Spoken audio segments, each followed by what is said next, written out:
Delicious meets nutritious in the snack that packs a real protein punch. Wonderful Pistachios.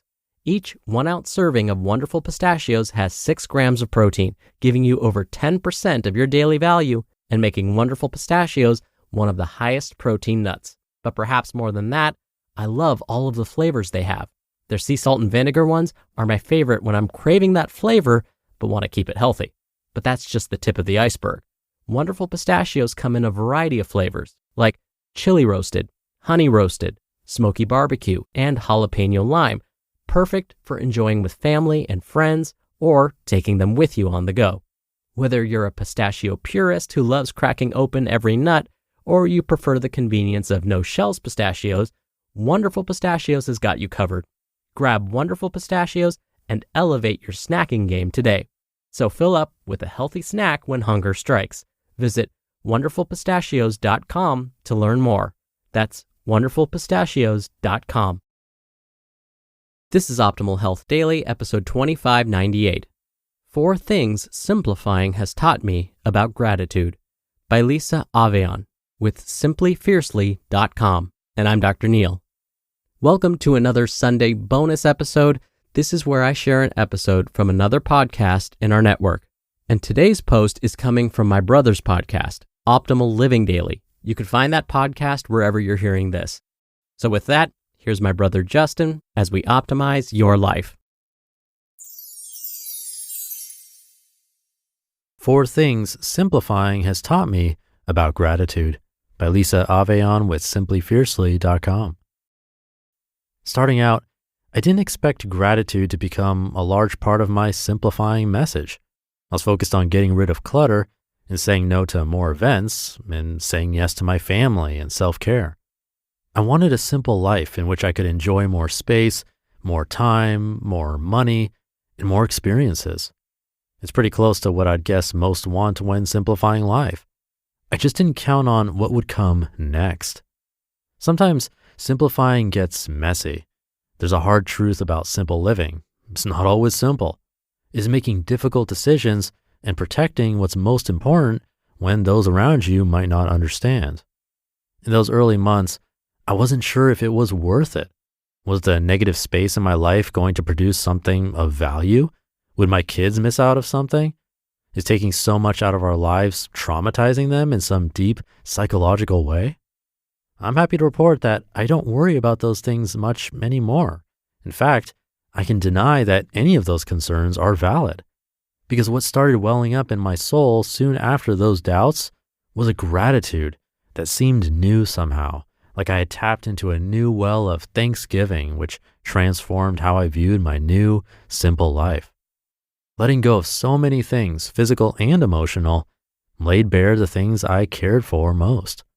You see, simplifying life cuts everything except what truly brings love, joy, and life so that we can appreciate them for everything they were meant to be. Not for sitting pretty on the shelf, not for drawing O's and ahs out of our friends, not for filling the holes of a broken heart, but for true beauty and light. This is where gratitude begins. In my own journey of simplifying, I've learned the shortest path to simplicity is gratitude. Simple will inspire gratitude every time, every day. Here are 4 things simplifying has taught me about gratitude. Number 1, it's hard to run out of things to be grateful for. As we turn our hearts toward gratitude, our eyes adjust to the reality of the beauty around us. That sunset becomes the most beautiful of your life every single time. The taste of those homegrown tomatoes, the best you've ever tasted every single time. The way my baby girl's face lights up when I walk in her room at dawn, I can't handle it every single time. Gratitude is how joy enters your soul and rises like the steam from your morning coffee, which, by the way, is the best cup of coffee you've ever had every single morning. Number 2, it's easy to be the most positive person in the room. What would your life look like if you really lived with a heart turned toward gratitude? I believe you'd be the most positive person in most of the rooms you walk into.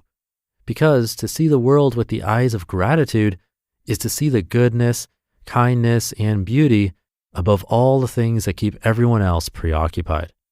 There is no judgment or comparison in gratitude, no reason to criticize or gossip. Light up every room with gratitude, and you can change the atmosphere entirely. Number 3, true gratitude is followed by action. Being grateful can transform your inner life in unexpected ways, but I believe that true gratitude compels us to do something. The most generous people I've met and known always carry with them an abundance of gratitude. And the more generous they are, the more gratitude they exude, not to mention the gratitude they are inspiring in the people receiving the gift. And number 4, the best gratitude isn't for things. The more stuff I get rid of, the more grateful I am.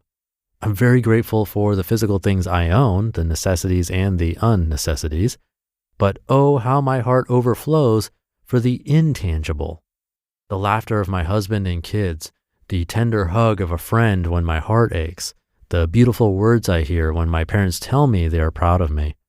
The soul of simple living rests in knowing that our things can be taken from our hands, but our joy and love and gratitude can never be taken from our hearts. I'm learning that to live simply is to live in gratitude. And with gratitude as my compass, I know that wherever this simple life takes me, I will be okay. You just listened to the post titled 4 Things Simplifying Has Taught Me About Gratitude by Lisa Avellan with SimplyFiercely.com. When you're hiring, it feels amazing to finally close out a job search. But what if you could get rid of the search and just match? You can with Indeed. Indeed is your matching and hiring platform with over 350 million global monthly visitors and a matching engine that helps you find quality candidates fast. Ditch the busy work. Use Indeed for scheduling, screening, and messaging. 93% of employers agree Indeed delivers the highest quality matches compared to other job sites.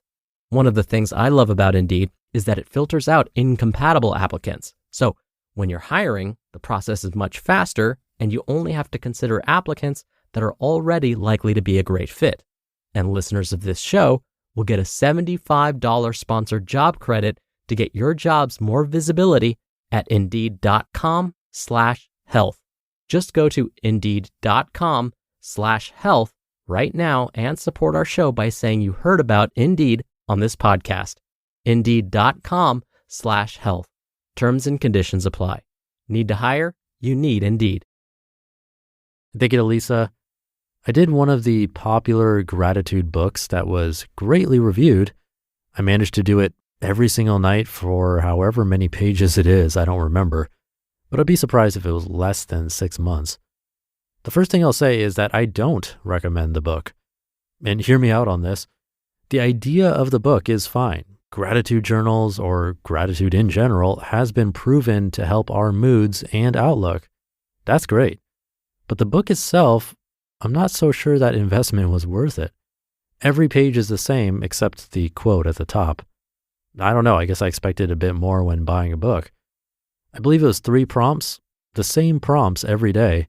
So I really should have just written in a notebook or even in an app.